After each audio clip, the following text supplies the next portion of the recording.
मुअज़्ज़ज़ सामीन और दायरे पर बैठे हुए तमाम ज़ीर-ए-कार हज़रात, आपकी खिदमत में नाम के चंद अशआर पेश करता हूँ। मुलाज़ा फरमाएं, चला हूँ जानिबे तैबा सफ़र महकता है, चला हूँ जानिबे तैबा सफ़र महकता है, मेरे रसूल का प्यारा नगर महकता है।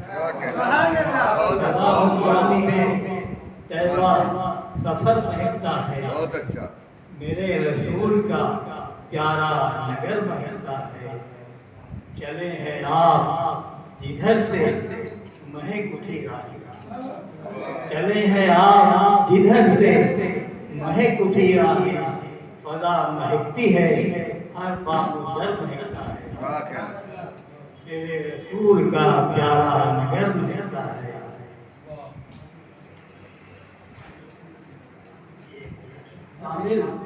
खुदा के नाम के साथ वही है नाम जो आंखों पहर महकता है, वही है नाम जो आंखों पहर महकता है, उसी का नाम है शामिल खुदा के नाम के साथ, वही है नाम जो आंखों पहर महकता है। दुआए पाक खलीली का ये असर देखो, दुआए पाक खलीली का ये असर देखो, मोहम्मद अरबी का शजर महकता है, मोहम्मद अरबी का शजर महकता है।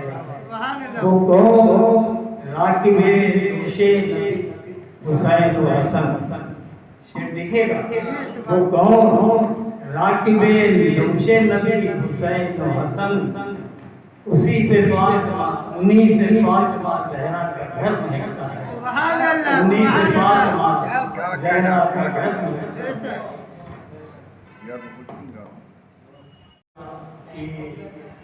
नात किस नहज पर कही गई है, क्या मकाम उसका है, आपको यकीनन पसंद आएगी, ऐसी हम उम्मीद करते हैं। और अपने नात के शेर से हमने इस किताब का नाम चुना, वो शेर सुनाते हैं।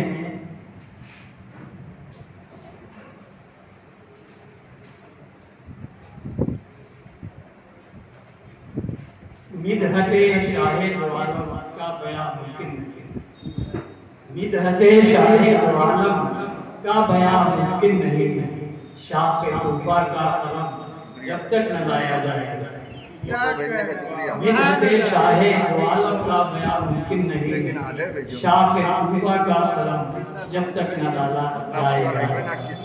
हज़रात, ये जो नात की बात है, इसके अलावा सबन जो है इसको मैं मुख्तसर में ये कह सकता हूँ कि जौनपुर शिराज हिंद की अदबी तारीख, अदबी झलक इसमें आपको दिखाई देगी।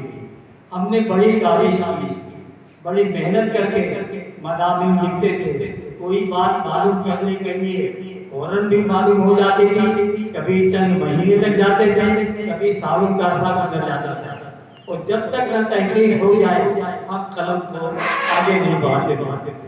अल्लाह का शुक्र है कि जो भी हमने लिखा है तहकीक करके लिखा है, और उसमें जौनपुर की अजीम हस्तियों का जिक्र है, और चंद ऐसी हस्तियां भी आ गई हैं जिनका बिलवास्ता तरीके से जौनपुर से ताल्लुक था, इसलिए उनका भी तज़किरा नागुज़ीर था। किताब पढ़ने से आपको इसका बखूबी अंदाजा होगा, इसलिए मैंने इस किताब का नाम सब्र रखा, जो इसमें बामुसम्मा कहा जा सकता है। उम्मीद है कि आप इसे पसंद करेंगे। अब चंद बातों के बाद मैं अपनी बात खत्म करता हूँ, और आए हुए मेहमानों का और लोगों की बातों से आप सुने और उनसे महसूस हो और अपने इल्म में इजाफा करें।